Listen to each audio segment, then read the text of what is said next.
Halo pagi guys, dengan Handoyo di sini dalam acara Handoyo Show. Kali ini saya dengan Ibu Natali, financial planner.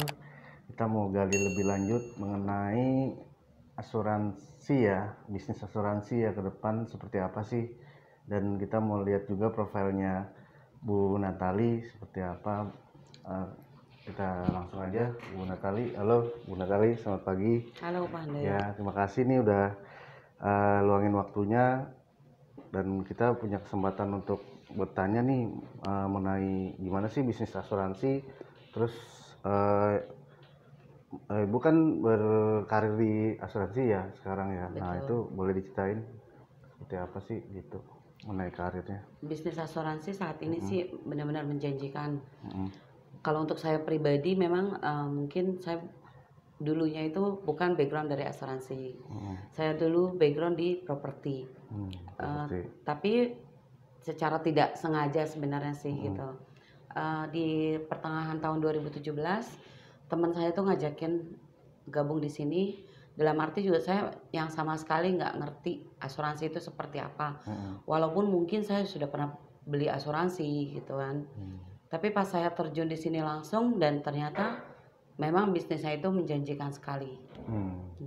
Nah, ada kesan nggak apa sih kesan yang didapat nih dari berkarir di sini, baik kesan positif, kesan sedih atau senang gitu dari hasil dari bisnis di sini?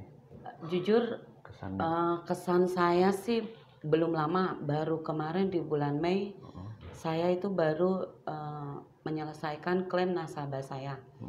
Dia itu baru, memang sih waktu itu baru sekitar 2 tahun dia baru bayar premi, tapi kan Tuhan berkehendak lain. Waktu itu sih dia memang untuk rencananya untuk untuk hari tua, karena usianya juga sudah sekitar 50-an. Waktu itu dia masuk, dia bilang dia hanya untuk tabungan aja, tapi kan ternyata di bulan Februari kemarin dia terkena sakit dan cuma 2 hari dirawat. Habis itu dia langsung tutup usia. Nah, di situ tuh kesan yang sangat mendalam banget buat saya, dimana saya bisa memberikan cek yang cukup lumayan besar untuk keluarga yang ditinggalkannya supaya mereka tuh bisa hidup normal kembali di masa pandemik seperti ini. Jadi itu untuk bisa mengcover ya, Betul, untuk kebutuhan keluarganya, untuk semuanya biar berjalan normal lagi walaupun telah ditinggalkan oleh kepala keluarga. untuk detailnya memang di situ rumah sakit memang tertentu aja ya atau gimana? Kalau itu lebih mudah nggak sih cara ininya klaimnya? Kalau untuk rumah sakitnya sendiri itu kita memang ada rekanan, tapi dari situ juga kita udah beritahukan ke nasabah kalau misalkan memang dari nasabah tersebut tinggalnya di lokasi mana, biasanya kita langsung info untuk rumah sakit terdekat yang rekanan dengan jadi partner kita. kesan positifnya bahwa ibu bisa membantu yang sedang sakit, berarti ibu langsung terjun langsung ke rumah sakitnya juga, ngurusin juga gitu ya klaimnya ya? Tergantung sama nasabahnya. Kalau misalkan memang nasabahnya nggak ngerti, kita pasti bantu. Tapi sebagian besar sih nasabah tahu, karena sekarang bentuknya kan memang cashless, kartu betul. Jadi nasabah tuh nggak perlu ribet, cuman hanya nunjukin kartu aja, itu udah yang sesuatu yang bagi mereka juga simple. Kan kita juga orang awam nih mengenai asuransi tuh, kalau produknya apa aja sih yang ibu tawarkan dalam hal, misalkan kalau yang saya tahu kan finansial atau apa gitu, kematian atau apa gitu yang biasa paling laris ya. Kalau untuk saat ini biasanya kalau misalkan dari nasabah sih kita gali dulu ya. Biasanya yang kita utamakan itu adalah kesehatan. Karena dengan kesehatan itu kan mereka udah cari uang, tapi dengan kesehatan ini mereka bisa dibeli dan itu lumayan murah juga kok. Tapi dia bisa mengcover untuk semua biaya rumah sakit. Kalau untuk yang mudanya sendiri, biasanya kan dari sekarang kan banyak anak milenial ya, gitu. Nggak usah jauh-jauh deh, seperti anak saya juga kan, mungkin udah sekarang udah mau masukin 20, dan dia juga banyak nanya, kira-kira perlu nggak sih gitu kan ya, untuk asuransi untuk yang masih muda. Kalau saya bilang ke anak saya juga perlu. Kenapa perlu? Karena mungkin dia udah ada kesehatan, tapi setidaknya dia ada nabung.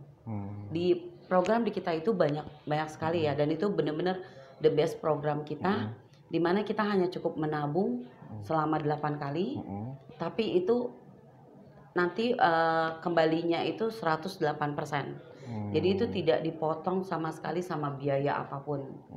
Itu nanti kan kalau misalkan yang masih usia muda, mereka bisa untuk nanti kalau misalkan dia mau buka usaha atau apa, bisa dari uang tersebut. Tapi buka usaha bisa cair Bisa. itu. Nanti cair pas di tahun ke-8 itu uangnya dikembalikan 108% dari Zurich. Tahun ke-8 ya. Iya.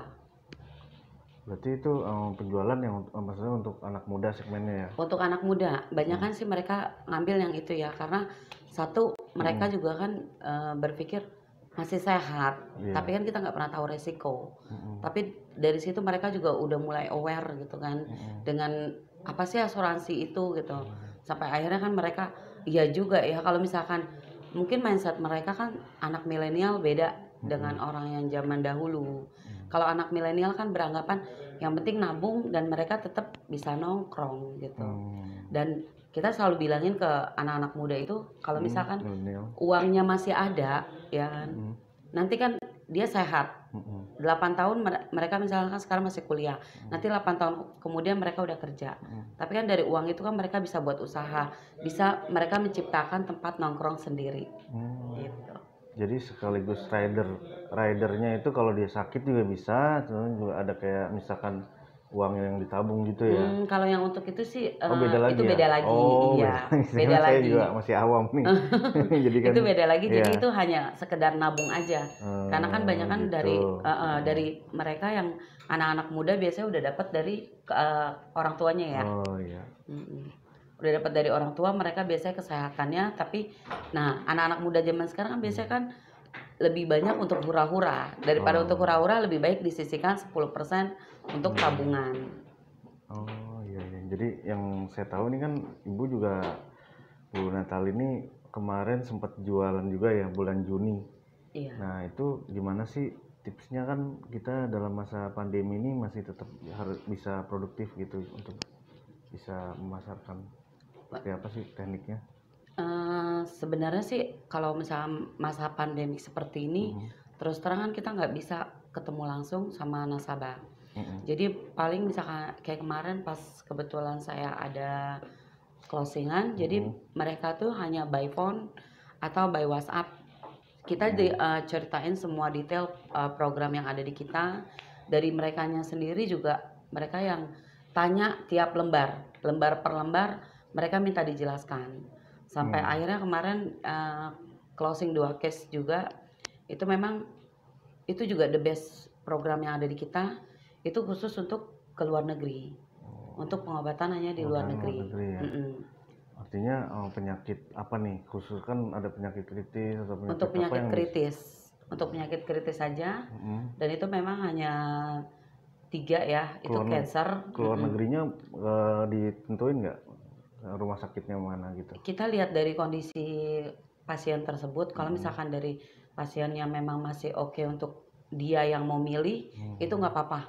Ini semacam seperti perjalanan.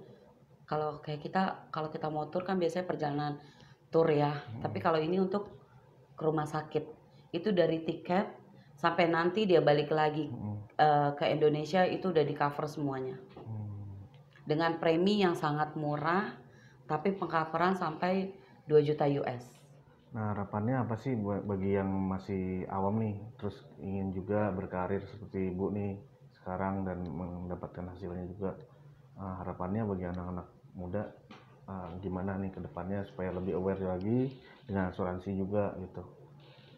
Kalau untuk anak-anak muda yang zaman sekarang, kalau saran saya lebih baik banyak bertanya, terus banyak juga belajar, karena dari asuransi itu ilmunya banyak sekali, dan satu, kita di sini bisnis untuk membantu orang. Jadi kalau misalkan memang sudah pernah membantu nasabah kita untuk klaim, itu sesuatu yang sangat luar biasa sekali. Apalagi kalau misalkan untuk anak-anak milenial zaman sekarang, itu benar-benar yang wajib punya, karena kan kita nggak pernah tahu ke depannya seperti apa. Dan ini bisnis jangka panjang, di mana dari usia muda sampai nanti usia tua, itu bisnis asuransi nggak akan pernah hilang. Dan itu makin banyak tahun-tahun ke depannya pun asuransi itu orang bakal cari. Seperti di luar negeri kan mereka sudah insurance minded semua ya. Semua ya. Iya. Pasti nanti di Indonesia juga akan seperti itu. Oke guys, gitu aja dari penjelasannya. Terima kasih Bu Natali atas kesempatannya. Oke, jangan lupa subscribe dan like. Itu aja, komen. Terima kasih.